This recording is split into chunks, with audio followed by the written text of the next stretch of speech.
Et bonjour, frères et sœurs. Bienvenue de retour aux études des lettres rouges ou les paroles du Seigneur. Et à partir de maintenant, pour au moins quelques vidéos, je vais regarder des paraboles avec vous. Je ne vais pas tous les regarder d'un coup parce que ça commence à être répétitif à certains points. Mais on va quand même regarder quelques-uns. Mais avant de rentrer dans le sujet, c'est moi de comprendre c'est quoi une parabole. Plusieurs l'ont mal compris. Ils pensent que c'est une façon par laquelle Jésus rendait les choses plus simples. Un peu comme des illustrations dans les sermons. Je t'aide à mieux comprendre mon point, donc je lis une illustration personnelle ou d'un film. Et tu dis, je comprends. Je ne crois pas. C'est ça le but. Je trouve que Jésus lui-même l'explique.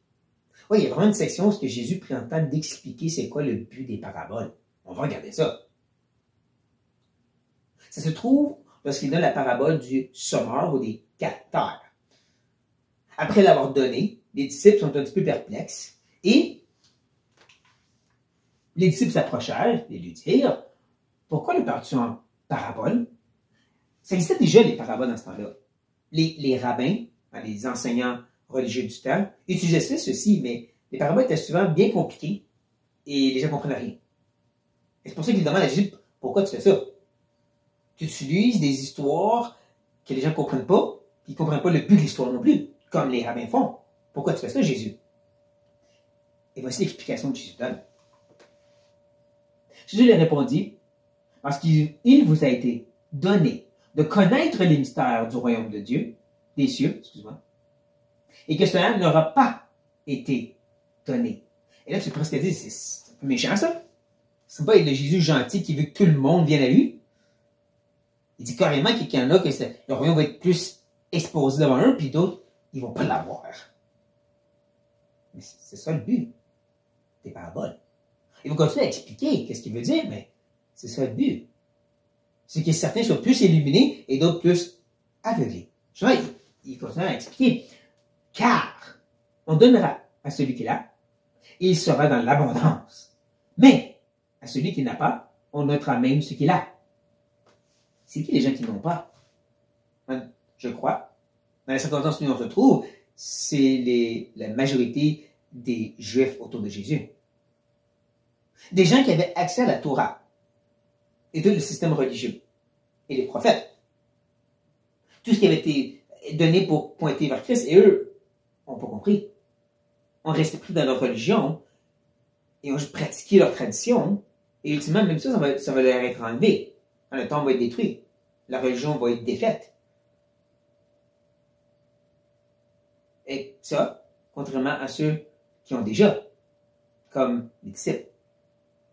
Tous ceux qui sont nés autour de Jésus, qui ont entendu ce que Jean-Baptiste avait à dire. Ce Élie qui était promis, qui disait préparer le chemin pour le Messie qui allait venir. Ils ont compris, c'est ça.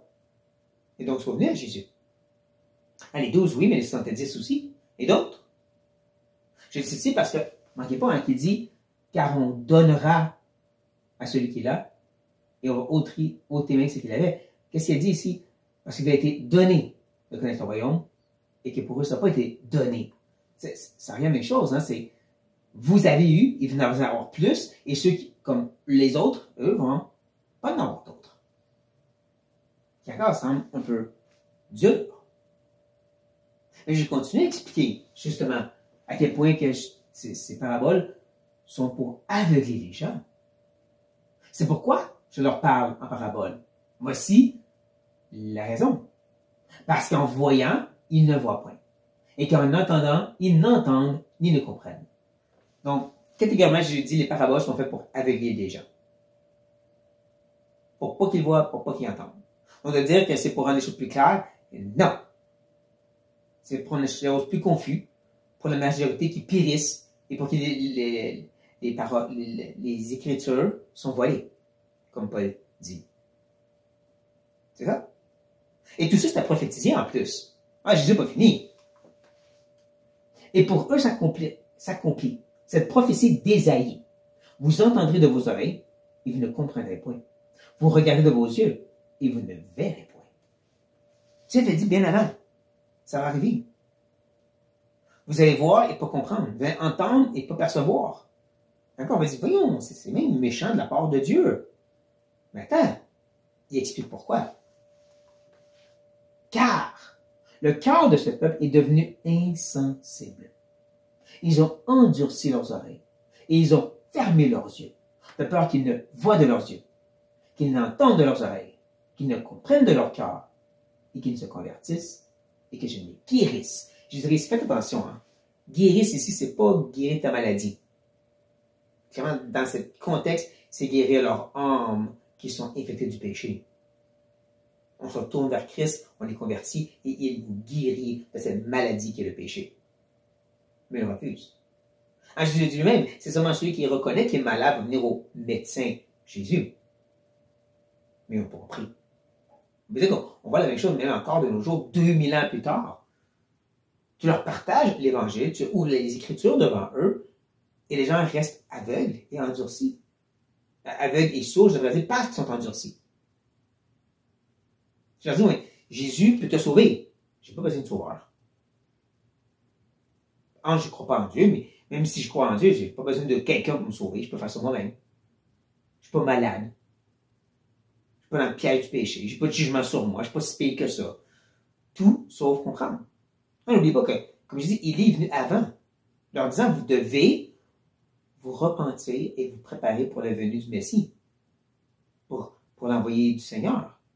Seigneur, demandez beaucoup d'humilité pour ces Juifs qui pensaient avoir tout bien fait, de dire, on n'est pas réglé avec Dieu, on a besoin de se repentir et écouter qu'est-ce que ce Messie a à dire.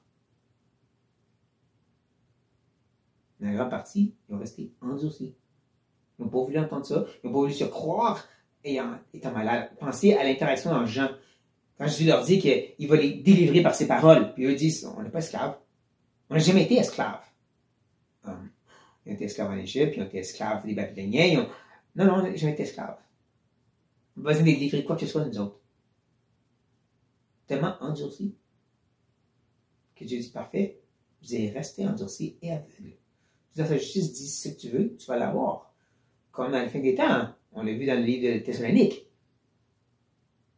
Ces gens-là qui, lorsque la bête va venir, lorsque toute cette apostasie va arriver, ils vont vouloir vraiment être leur propre Dieu puis rejeter le vrai éternel.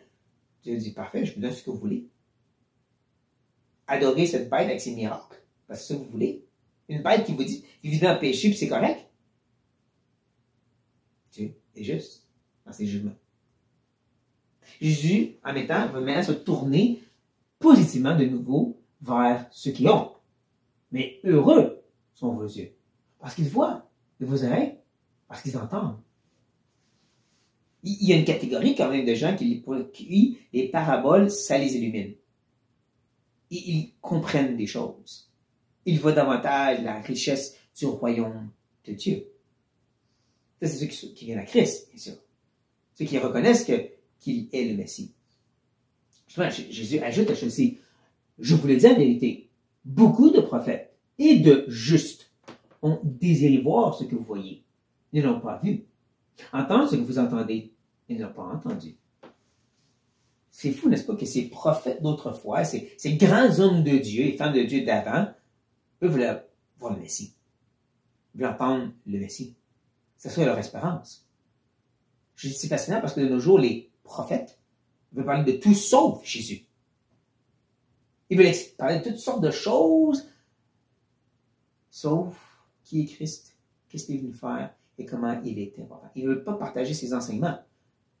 Ils veulent parler de d'autres choses. Pourtant, les prophètes d'autrefois, les prophètes bibliques, et c'est juste d'autrefois, voulaient seulement Jésus et son enseignement. Je dis tout de suite, là, encore une fois, le prophète qui ne vous parle pas de Jésus, arrêtez d'écouter. Il ne vaut pas la peine. Parce que les vrais prophètes veulent juste entendre et parler de lui. C'est ça qui est important. C'est de justement être pointé sur lui. Et comme je dis, les paraboles ont comme but de révéler davantage sur le royaume pour ceux qui ont tourné vers Christ et d'endurcir ceux qui ne veulent pas tourner vers Christ. OK, mais comment je peux les comprendre, ces paraboles?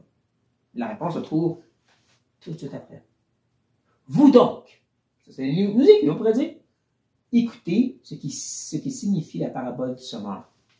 C'est comme mon point? Dieu lui-même l'explique dans sa parole.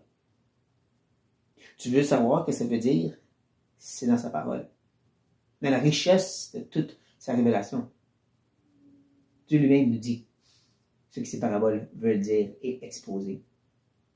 C'est ce qu'on va faire avec les autres paraboles, ce qu'on va regarder ensemble dans les prochaines vidéos. On va prendre un peu de ce qui est autour, puis on va faire du sens de ceci, pour voir davantage le royaume qui se révèle à travers toute la parole. Donc, j'espère que vous êtes prêts pour ceci. J'espère que vous êtes tournés vers Christ pour avoir cette révélation et la richesse, la réjouissance de pouvoir voir et entendre. Et que vous n'êtes pas de ceux qui se sont endurcis et qui ont dit oui, Jésus, mais pas c'est important que ça. Parce que pour vous, c'est l'aveuglement. Sur ça, soyez bénis.